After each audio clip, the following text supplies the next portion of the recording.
Welcome to Basement Movie Room. I'm Chad. I'm Jared. And we're here with our review of Justice League, the Snyder Cut, or whatever the hell they named it. I don't remember exactly what the name was.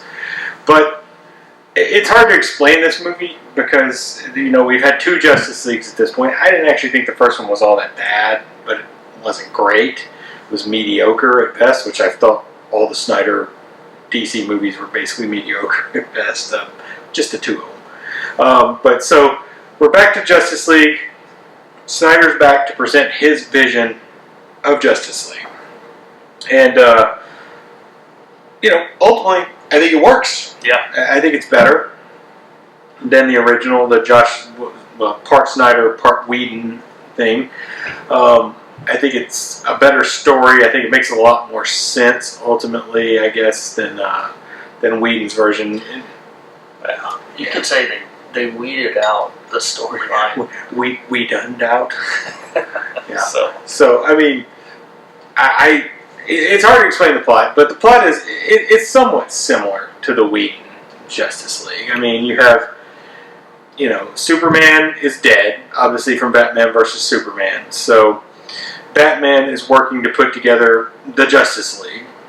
And he's got footage, which I think we saw that in Batman vs. Superman, the footage of the heroes. So he's got footage of, he knows Wonder Woman already, obviously from Batman vs. Superman. He's got footage of Cyborg, Victor. He's got footage of Aquaman. He's got footage of the Flash.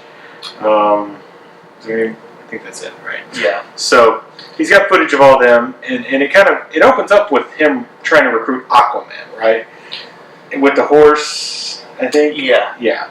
True. Yeah. It opens up there, and I was like, I think we were both like, why is he on a horse? And then they have this little throwaway line like, the helicopters haven't been able to come in for weeks.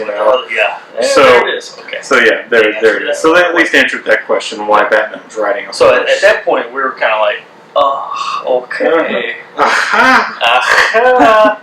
Yeah. So he goes to recruit Aquaman first. Doesn't really do any good there. So he's kind of down in the. We get down in the dumps, Batman. Sad Batfleck. Sad Fleck. So he goes back to Alfred, and then I still like Affleck as Batman. Affleck's a fine Batman, really well. And Jeremy Irons, you can't go wrong with a classic British actor as an Alfred. I mean, that's all we ever get. I don't know who the guy was that played it in the original Batman movies, but he was more the butler type. And then since then, we've of course got Michael Caine. Yeah, little CIA. And then Simon Gruber now. Yeah. Then we got Simon Gruber. Yes. But yeah, so he goes back to Alfred, and he's all down in the dumps. But he's got Wonder Woman on board. She's all good, Gal Gadot. And where does the scene of the Amazons comes in at some point as well too? It was early on. Yeah, it's somewhere early on, and that's great. It's so much better. Whenever Superman died, I mean, they started out with Batman versus Superman. Superman's death, and his death scream. That's right, his death scream. That's right, I forgot about that. Echoed across the world, and then it hit Amazonia or wherever. Yeah, in that box. Yeah, it hit that box. The mother boxes. Yeah, and I guess that kind of alerted. Yeah, Steppenwolf. Yeah. And Steppenwolf comes. So basically, Superman's death brings Steppenwolf in. And the story of Steppenwolf is way better. It's way more fleshed out in this movie. He has motivation. Yeah, he has motivation other than just I want to prove myself to my employer. Yeah, we get Darkseid in this movie. Obviously, we get him. We have the scene before he's called Darkseid. I can't remember his name before he's called Darkseid. But he has that scene where he's trying to bring the mother boxes together to destroy Earth, and that Earth comes together, Atlantis, and the humans. Tell you what, give me that movie. I'll take that movie any day. That movie looked amazing. Yeah, Green Lantern in there. Yeah, got killed off. Yeah. The Gerard Butler knockoff. Zeus, Zeus, the Gerard Butler knockoff, who was actually pretty bad CGI, to be honest. That was not the best CGI on Zeus. But yeah, give me that movie. Yeah, you had the Olympians and the Atlanteans and the humans. It kind of, honestly, Zack Snyder stole from Lord of the Rings. That's what it reminded me of. Is the battle at the beginning of Lord of the Rings. 100%. You know, the battle between Sauron and the elves with the awesome sound. Anyway, I'm not going to talk about Lord of the Rings because they do that for 2 hours. Some of the heads for the men. Yeah. You know, the man. Yeah, but it's Snyder bringing back his Spartans with Zeus and 100%. With Zeus there. So yeah, that was a fantastic scene showing the history. Everything. I mean, it was explained. Yeah, within the first hour. Yeah, and Steppenwolf had his motivation because he was trying to get back in the good graces of Darkseid, which we didn't really figure out what he actually did, but he was trying to get back in the good graces. So that's enough motivation. It's more than he got in the first movie, other than just. And I want to conquer this place. Yeah, that's all there was in the first movie. Which, man, comic book movies, that's kind of what it is usually. So it was nice to get some motivation. Thanos had his motivation. Steppenwolf's no Thanos, I'll give you that. But he was a much better character in this film than the other. So Batman does, start recruiting the Justice League. Flash is all in. Ezra Miller, right? Ezra Miller. Yeah, he might be. Flash. He might be the best. He's probably the best character in Justice League. Oh, good chance. He has the most fun in the movie. He is the most fun. His opening introduction scene in the movie is really fantastic with the car accident and the slow-mo. Apparently 10% of this movie's in slow-mo and the glass, breaking the glass. The glass was cool. Yeah, breaking the glass. So his intro was great. But he's all about it. He's all about a team-up. He's just like, whatever, I'm in. Batman doesn't have to recruit him. And then you have Cyborg's. We get his introduction as well. What happened to him with the car accident, killing his mother, football game, car accident, and then his dad bringing him back with another mother. And then his dad dies. Yeah. So he loses both parents. Yes. His dad dies in a lot of movies. His dad, died and founded Skynet or founded the Terminators and then died in Terminator 2. So, but do we have a crossover? That's right. We need Arnie in here. So So Ray Fisher plays Cyborg. He had a lot of problems with Joss Whedon and the original Justice League and how Warner Brothers Media handled that. And he's pretty happy with this, from what I've seen out there. He's pretty happy with this version getting released. That character got a lot. Yeah, he got fleshed out a lot. Yeah. I think he had a valid complaint. What this did was really flesh out. It kind of set up. I mean, it's supposed to be two movies. Oh, it should. Okay. It's 4 hours long. Really, it took each character and fleshed them out. Yeah. Pretty damn well. In 4 hours. Oh yeah. Most definitely. Well, I'll say better than a movie apiece could have done. Yeah, it did well. They could have used their own movies though, but it worked out. But Cyborg didn't need a movie. Cyborg's not that interesting. Flash doesn't really need a movie. I could go for a Flash movie. I could go for a Flash. It is weird. It is weird because Flash has a TV show and Flash is in the DC movies, and they just made them different. They're not bringing like Oliver Queen, Green Arrow into these movies. They're not bringing the DC TV era into the movies. Aquaman, he got his movie, but Aquaman's just not that interesting in the first place. We did get minor appearances by made him pretty cool. Momoa was great. Momoa was great as Aquaman, but I didn't care for Aquaman the movie all that much. It was okay. It was okay. Wonder Woman's still kind of the standard of the DCU movies before this. And Aquaman was pretty much Man of Steel underwater. Yeah, Aquaman had a great cast. Amber Heard reappears in this, and she can just like disappear forever. I don't care for her. Her and Johnny Depp's whole thing is just crazy.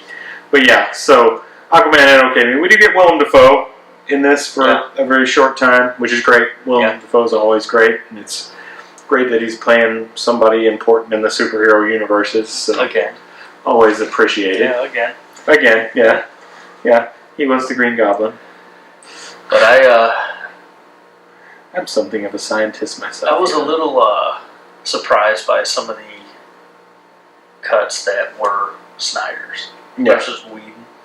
Yeah. You thought a couple of those shots from the original Justice League were Whedon's, but they're actually Snyder's because there's not a single second of Whedon in some of the humor. Was some of Snyder's. Mm-hmm. Didn't see that. Yeah. But it was shocking. We liked it. The thing is, shockingly good. Snyder knows how to shoot a movie. Yeah. I mean, he's a lot of people would say a lot of style over substance, and I can't argue with him. He is style over substance. I mean, you look at his movies, 300, Watchmen, this one, Sucker Punch, unfortunately, just terrible, but a lot of style in that movie. Mm-hmm. He's definitely style over substance. I mean, with 300 and Watchmen, he had comic books to fall back on for those. So, he was good in those because the substance, he didn't really have to do much. Watchmen is a slave to its comic book, essentially. So, but this one, he wrote his own story, essentially. I mean, he used parts from This is pretty much like a powder puff Watchmen. Yeah. He had to lighten it up to make it DC. And I think the best decision in this movie, honestly, was not putting Superman in it that much. That was awesome. Yeah. I mean, he's in it for like an hour? He's in it for like 4 minutes left. Total, really. Yeah, he wasn't in it until an hour left. And he's basically in it for like 4 minutes. That was great. Yeah. That's perfect, because Superman is too strong to be interesting, in my opinion. Now, the 79 movie and the 82 or whatever Superman 2 was, I love those movies. They're great movies, but ultimately there's no stakes in Superman. I mean, he's too powerful. Man of Steel, you like Man of Steel. I'm not a huge fan. They tried to make him like flesh him They out tried to give stakes. Tried to, if he was like an all-powerful being. Yeah. I mean, if they were going to have to deal with. Yeah, if they were going to pick a Superman story to go to for Man of Steel, the Zod storyline was a good one. The problem is that storyline's been done perfectly, in my opinion, by Superman 2. Superman 2 is fantastic. The Donner cut's even better because Richard Donner was fired off it or something like that in the middle of it. But yeah, Superman 2, Terrence Stamp is Zod. Chancellor Valorum is Zod. Star Wars reference. Hey. Yeah, not a good Star Wars reference. So. Check out our Star Wars reviews. Okay. Yes. So I mean, but ultimately, this movie works. Everything works in it. I think it's well put together. Now, I will say, it's 4 hours 2 minutes long, and there's probably 40 minutes of this movie that was not necessary at all. It could have been excised, and nobody would have cared.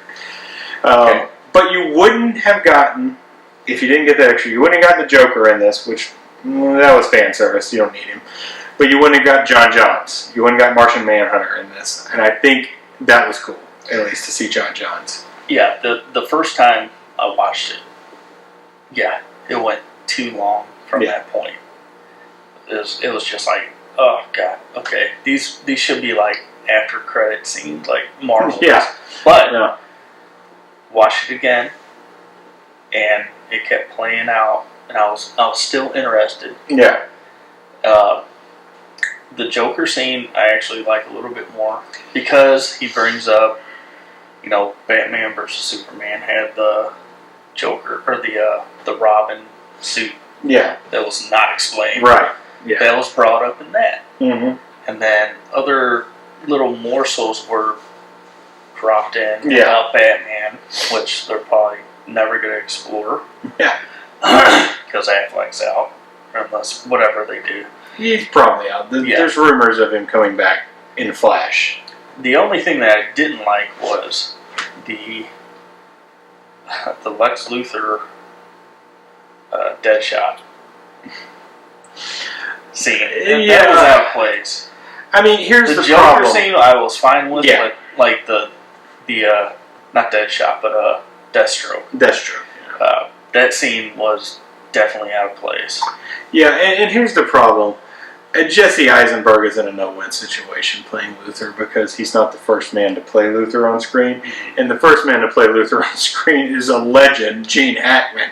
Gene Hackman was a legend when he played Luther. He was ridiculously top-end actor. And then even after that, you got like tons of Hackman movies. I mean, Hoosiers, just one of the best sports movies of all time with Hackman in it. Whenever, in this movie, whenever they, Eisenberg Luther had his back turned to you. Yeah. And the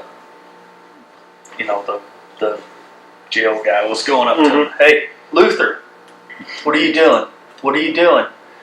Thought I was going to turn around and be Bryan Cranston. That would have been amazing. Just change Luther. Yeah. They could have done it right there and got away with it. Yeah. But anywho. I really don't ultimately have a problem with Jesse Eisenberg playing Luther. He's just a different take on the character, and it's hard. If you grew up with the Superman movies that we did with Christopher Reeve and Gene Hackman, it's hard to see somebody else's Luther. He was older.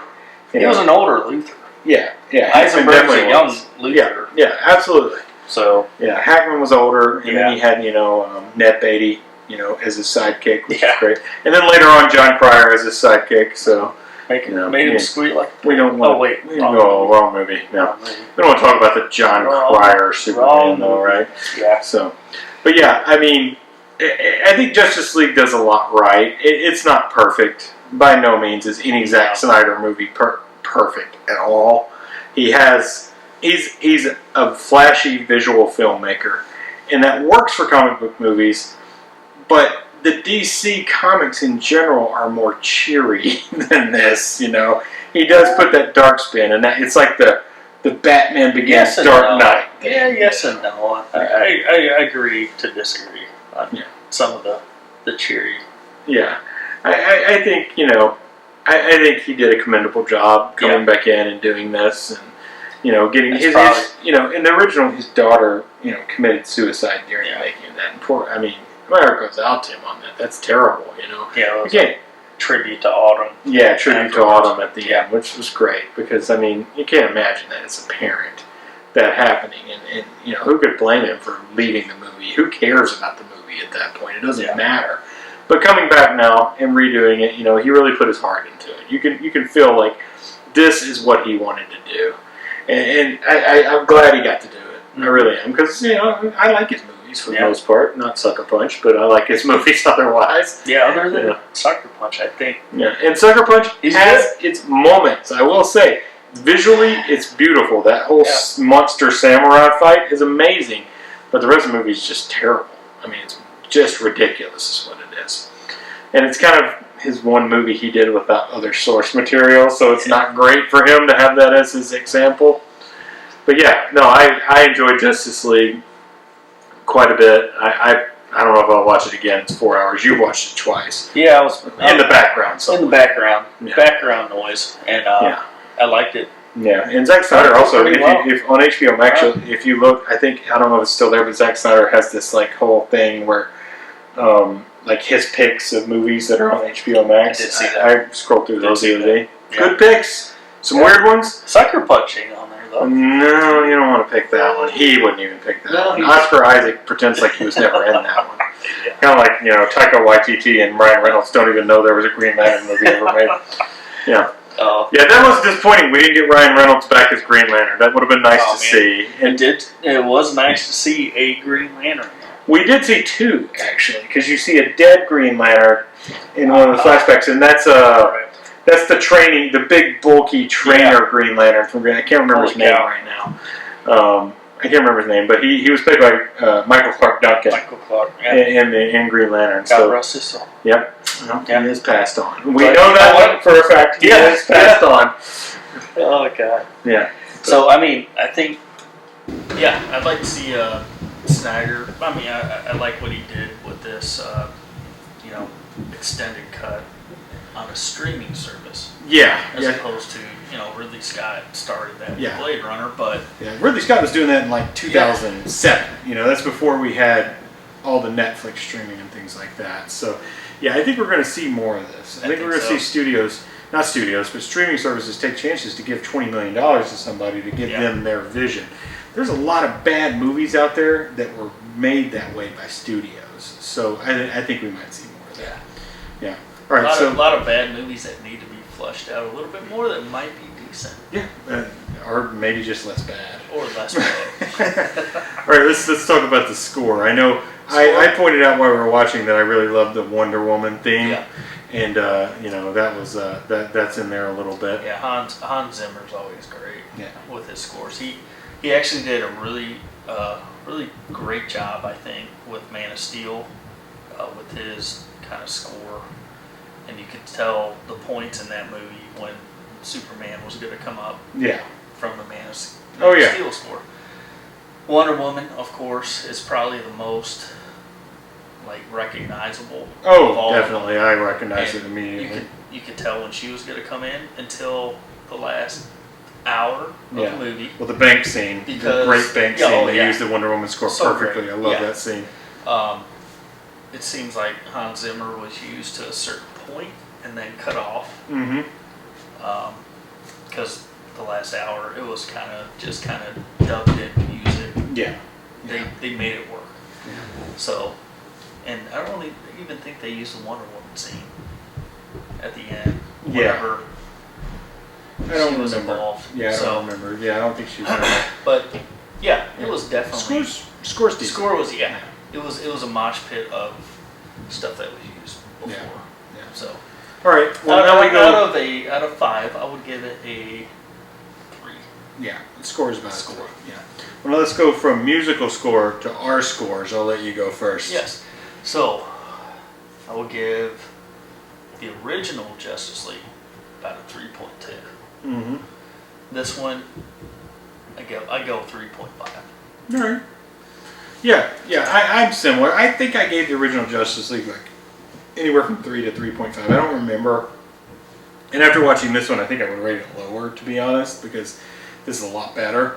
But, I'm still only at a 3.5 on this, because despite it being good, it has issues. I mean, it's certainly got some issues. I think there's some parts that probably should be excised completely from it, just taken out. They're not needed. But it's fun. A lot of fun, especially the Flash parts are a lot of fun. It fleshes out the storylines better, so it definitely gets a 3.5 just for that, to be honest. Flashes out the story. Flashes out the storylines, makes them fast. Flash, by the way, was a hero. Oh yeah, Ezra Miller, fantastic. Oh, that dude. Yeah, give me his movie. Give me his movie. Yeah, bringing Superman back to life just with the Speed Force. Yeah. They're gonna get his movie out here. Ezra Miller deserves that movie because he's great as Flash. But yeah. Great so actor. 3.5. 3.5. Yeah. We're in agreement on this one. I think that's the first time we've actually given the exact same score. Yeah. So. Actually, I'll go 3.4. Oh, you don't want to get the same score. 3.5. 3 5s. So it's a 7 combined. But that's it. That's Justice League. Yeah. Good movie, worth watching. Put it on the background like he did. It's worth seeing again, probably. I'll probably watch it again at some point in hour chunks. It is split into parts, so you can kind of watch the parts, and it's perfectly fine that way. Yeah. Okay. Yeah. All right. Well, we'll see you next time on Basement Movie Room. Cheers. This guy's probably fought hundreds of thousands of other super beings on the other planets he's destroyed, right? And we have to assume he's won. I don't care how many demons he's fought and how many hells. He's never fought us. Not us united.